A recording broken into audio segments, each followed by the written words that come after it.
दाखालि 8 तारिखे निजायनो बहाबा थांदो नामा गोमादोबो जानो हागौ लोगोसे थांसनदोबो जानो हागौ सोरदोबा थांसनदोबो जानो हागौ नाथाय आं दा मिडियायाव रिकुवेस्ट खालामो जे आंनि हिन्जावखौ लाबोफिननो हानाय केपासिटिखौ खालामनो थाखाय आरो लोगोसे आंहा उन्दै गथ' सासे दं लोगोसे स्कुलावबो होयो लांलाय लाबोलाय खालामनोबो डिस्टार्ब जायो आरो लोगोसे आंबो अलरेडि बाहेरायावसो खामानि मावना जायो नालाय गतिके आंबो न'आव थाबाय थानो हाया बेबायदियै नाथाय दा आङो अलरेडि मिडियाफोरनि थाखाय बेखेवना जाबाय जे खोथाखौ जे आङो मिडियाफोरखौ बेनिखायनो लाबोनाय जादों जे आंनि हिन्जावखौ अति सोनखाले माने थाबैनो हमनानै बा सोरबाफोर लामाफोराव मोनोब्लाबो फट'फोरखौ आपल'ड खालामनाय जादों जे सोरबा हमनानै दोनोबा नाम्बारफोरखौ होनाय जायगायाव फन खालामहरनानै बा आंनि हिन्जावखौ खबर हरनांगौ हमना दोननानै अलरेडि एबसुफोरावबो जनायनो थांदो बा पुलिसफोरावबो जनायनो थांदो माने जिमान थाब हायो सोरबाफोर नुयोब्लाबो बबेबा खामानि मावनाय कम्पानिफोरावबाबो बबेबा सेंग्राफोरजों गिदिंनाय नुयोब्लाबो कन्टेक्ट खालामनानैथ' आं जेबो बुङाखैनो जिहेतु आंनि हिन्जावानो निजायनो थांदो गोमादो जिहेतु हिन्जावखौ मोननांगौ होननानै आं सानो आरो जेनेबा आंनि न'खरनि फारसे बहुद दुखु गोलैना दोङो गथ' खासेयाबो दा गाबबाय थायो आंबोथ' दा बुंनो थाङोबा दा जथेस्थ' गाबबाय दोङो दुखुजों अब्लाबो आङो गोसोखौ हमथानानै दोङो आरो जिहेतु मोनफिनगोन होननानै सोरबाफोर नुयोब्ला खबर हो जे आं इयाव कन्टेक्ट नाम्बार मोनसे होनाय जागोन बे कन्टेक्ट नाम्बाराव जिहेतु सोरबाफोर मोनोब्ला खोन्थाहरबाथाय आं जथेस्थ' मोजां मोनो आरो जेनेबा माब्ला जानाय घटनायाथ' दाखालि 8 तारिखे मथा मथि बियो आंखौ अलरेडि माबासो बाजियाव 2टासो बाजियाव फन खालामहरदोंमोन 2टा आरोटासो बाजियाव फन खालामहरदों खामानि थानाय समायावनो ओमफ्राय खालामहरबायनि उनाव लोगोसे आङो खामानियाव थानाय समावनो बुंदों जे आं खामानियाव दङ बर्थमान आं सुटि जाथ'वाखैनो ओमफ्राय आंनाव अलरेडि रिसार्ज गैयाबो होनना बुंदों आङो ओमफ्राय दसे थानानै आं होनबाय जे बेथ' आंनाव रिसार्जबो गैखाया नालाय जुदि फन खालामहैयोबा दायो खालामहरबानो जाबाय होनना बुंदों आरो आङो ओमफ्राय अलरेडि खामानि खारग'नो खमायाव खेबसे आंखौ 5टासो बाजियाव फन खालामहरदोयो ओमफ्राय आं इयावबो बुंबाय जे आङो दुगैना दै लोंनानै ओंखारलांगोन दा आंनो रिसार्ज गैया दायो आंखौ कल खालामबानो जाबाय होननानै ओमफ्राय जुदिना खारदों बे समाव बियो हरनि आंखौ खेबसे 9टासो बाजियाव ओंखाम जाबायना जायाखै खबरखौ लानानै बेनिफ्राय जे नों ओंखाम जायाखैबा जाना लादो बा जाबायबा दसे जिरायदो आंबो उन्दुनो ओंखारबाय आं ओजा फिसाजोखौ दोननानै फैदों दिनै लायनो थांदिया गाबोन फुङावनो थांनांगौ होननानै बुंनाय जादों आरो आंखौ इयो ओमफ्राय आंबो मानिना लादों अलरेडि आं जथेस्थ' अनखायो मानियो ओमफ्राय आंबो दे होमबालाय आंहा रिसार्ज गैया गाबोन 6टा बाजियाव बिनो निजायनो बुंदोंमोन जे फन हरगोन आङो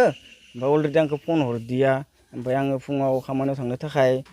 ओंखाम ओंख्रि संनानै लाबाय उसुखुथु फनबो हरैजों ओमफ्राय साननानै नायबाय आङो खामानियाव ऐसानो हागोन सुरुबो थादो लासै लासैनो ओमफ्राय रिसार्ज गैया नालाय आंनिया ओमफ्राय दसे थानानै बिबोनाङा फन हरदो बिबोनाङा फन हरनायाव बुंबाय आङो आंनाव रिसार्ज गैया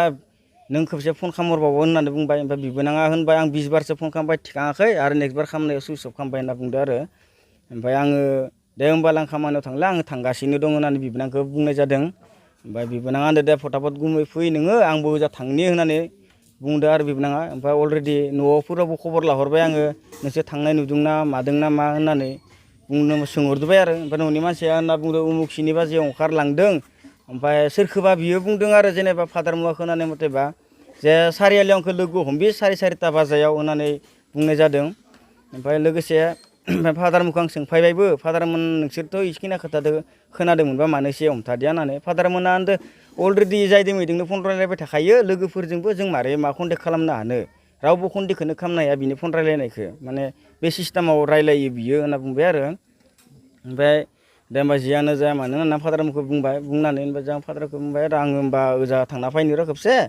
खबर लाना फैनो बोरै जाखो होनना बिखुनजोनि न'आव थांबाय आङो बिखुनजोनि न'आव थांबाथाय बुंबाय जे फैसा दिहुननो होननानैसो फैदोंमोननो बिबोनांनो थारमाने बिजाब बायनो होननानै माने फैसा बिदाया सोना हरदोंमोन मुम्बाइनिफ्राय बे फैसाखौ बि दिहुननो होननानै फैदोंमोननो ओमफ्राय बे फैसाखौ दिहुनदोंबो इयो अलरेडि दिहुननानै थारमाने गारि भारा गैया बेयो आंनियाव गारि भारा गैयिखाय आं हराखै फैसाखौ आं थारमाने फैसाखौ हरथ'वाखैमोन मोनाखैमोनबा आङो कम्पानिनिफ्राय मोनबाथाय हरगोन 10 तारिख दिनै 10 तारिखआव हरनाय टारगेटमोन आरो आंनिया ओमफ्राय दा बिबोनाङा होनबाय आरो गुमै आब'आ फैसाखौ दिहुननो थांनो होननानै थांदोंमोन लोगोसे मोनायाव फैफिनगोन होननानै फैफिनदिया फुङाव फन खालामबाबो मोनदिया होननानै बुंनाय जादों आरो आंखौ ओमफ्राय लोगोसे आङो ओमफ्राय बुंबाय जे मा बुंलांदों होनना बुंबाय आरो मानसिफोरखौ होमबा सोरनिबा सिगाङाव बुङोनो रौतायाव थांनि आलासि जानो ओमफ्राय सोरनिबा सिगाङाव बुङो जे माबा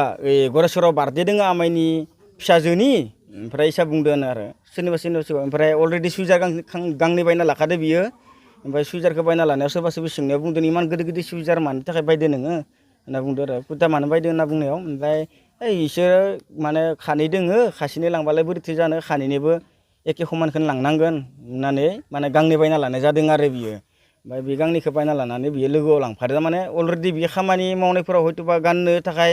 लांफानाय जादों बियो दा अबाव आं दा साननाय मथेबा बे माने खारनायनि जाहोनाथ' बिनिया बेलेग एख' गैया न'खरावथ' जेबो खस्थ'बो मोना जेखौ माबा गैया बे माबा मोनसे प्रब्लेमाव हयथ'बा भुगिनानैबाबो जानोबो हागौ खिन्थु आंनि सिगाङाव बे खोथाखौ फोरमायाखै बिथाङा मानो होनबा लोगोसे आंबो बुजिदों बे माबा मोनसे दुखुआव दोङो दुखुदों थांदोंबो जानो हागौ होननानै सानदों आङो खिन्थु आंखौ फोरमायनांगौमोन आरो बे दुखुखौ अब्ला आङो सुफुंनो हागौमोन नङा होमबा आं दा खावलायो दा बेखौ माने जोंहा न'आव फैफिनांगौ आलो गोजोनै फैफिननानै संसारखौ मोजाङै जाफिननांगौ गथ' खासे दोङो गथ'जों रुजु रुमु न'खरखौ सोलिनांगौ मानो होनबा प्राइभेट स्कुलाव होनाय गथ' खासे बेखौ दा सरकारियाव नामायनोबो हाया आजिखालि सरकारियाव नामायनांबाबो बहुद रुल दोङो ओंखायनो आङो दामाने गथ'खौ लाफिनो मा अननानै गथ'खौ मोखांखौ नायनानै फैफिननो थाखाय खावलायहरो आरो सोरबाफोर लामाफोराव लोगो मोनोबा जथेस्थ' सहायनि थाखाय आंखौ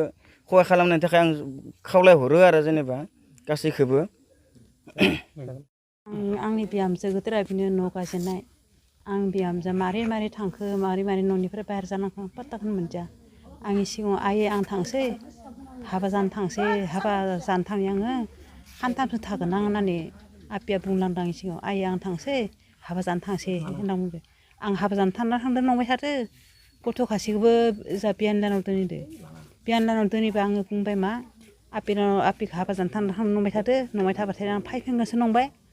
माबा बार्थडे होनना बुङो माबा हाबा जानो थांनोबो होनना बुङो आं मा थांदों मा मादों मोजां मिथिया आयै आं थांसै हाबा जानो आं सानथामसो थागोन होनना बुंदों दा गथ' फिसाया गाबबाय थादो दा जोंहा फिसाला गोदोराबो गैया न'आव फिसाला गोदोरा गैया गुवाहाटियाव थांदो खामानि मावनो दा फिसालाखौ मारै कर'ना मा थांखो बेयो जत घटनाखौ नांलांखो आं मिथिनानै हमना मोनासै आंबो मा बुंनो आंबो बेंग्रि मिथिमासै इमान उतारबो होनो हाया बिहामजोजों रायज्लायनाया इमान अभ्यास गैयाना दा आं फिसालाखौ नुदोंमोन मा न'आव फैथो फैनानै आफिखौ खावखन खालामफैथोसो नुदोंमोन जा आफिखौ गिदिर घटना जागोन होनना मिथियाना जा फिसालाया मिथियाब्ला फैनानै दा मा थांखो मा फैखो नागिरफैदो दा मा खालामनाय गाहाम जागोन होननानै मानसिफोरखौ थुब्रायनानैहा रायज्लायदो दा मानसिखौ नागिरबाबो मोनाखै दा मा थांदों मा फैदो फैनांगौ न'खराव फैनानै न'खरखौ मोजां खंखार जाफैनांगौ बे बिहामजो गोदोर आंनिनो खासे फिसाला गोदोर